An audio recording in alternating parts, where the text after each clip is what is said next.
নমস্কাৰ গ্ৰহণ কৰিব শ্ৰদ্ধাৰ দৰ্শক তথা ছাৰ বাইদেউসকল। অহাকাইলৈ অৰ্থাৎ 9 মাৰ্চ 2024 তাৰিখ ৰাতিপুৱা 11টা বজাত অনুষ্ঠিত হ'বলৈ গৈ আছে এক ৰাজহুৱা সভা, জনজাগৰণ সভা, ৰাজহুৱা শিক্ষা ৰক্ষাৰ দাবীত এক প্ৰতিবাদী জনজাগৰণ সভা অনুষ্ঠিত হ'বলৈ গৈ আছে। আৰু এই জনজাগৰণ সভাৰ মূল দাবী কেইটা হৈছে এনে ধৰণৰ। 1 নম্বৰ, ৰাষ্ট্ৰীয় শিক্ষানীতি অনুসৰি একত্ৰীকৰণৰ নামত স্কুল কলেজৰ বিলুপ্তি কৰা বন্ধ কৰক। 2 নম্বৰ, 2017 চনৰ আইনৰ পূৰ্ণ সংশোধন কৰি সকলো অপ্ৰাদেশিকৃত স্কুলক আৰু 2013-2021 চনত বঞ্চিত সকলো শিক্ষক কৰ্মচাৰীক বিনা চৰ্তে প্ৰাদেশিকৰণ কৰক। 3 নম্বৰ, প্ৰাদেশিকৃত টিউটৰ শিক্ষকসকলক অতি শীঘ্ৰে পূৰ্ণ পৰ্যায়ৰ শিক্ষকলৈ উন্নীতকৰণ কৰক। 4 নম্বৰ, বেতন সুৰক্ষা সহ টেট শিক্ষকসকলৰ চাকৰি নিয়মীয়াকৰণ কৰক।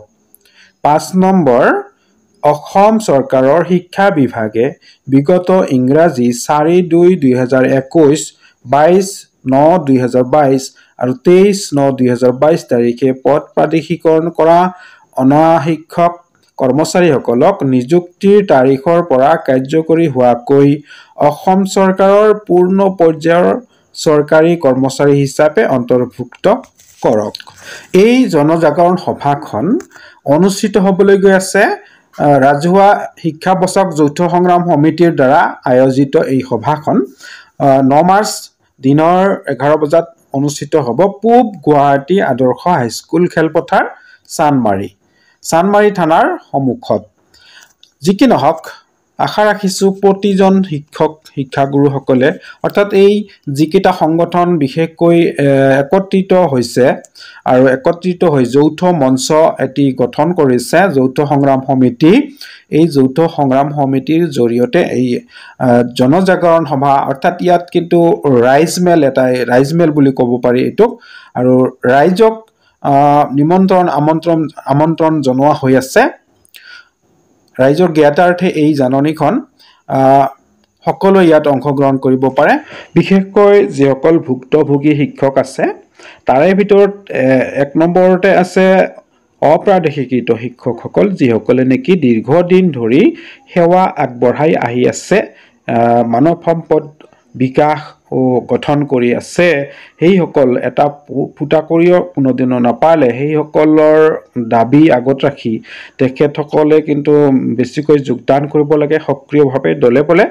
আৰু ইয়াৰ লগতে আছে টিউটৰ শিক্ষকসকল, যিসকলক টিউটৰ হিচাপেহে নামাকৰণ কৰিলে চৰকাৰীভাৱে এতিয়ালৈকে শিক্ষকৰ মৰ্যাদা প্ৰদান কৰা হোৱা নাই।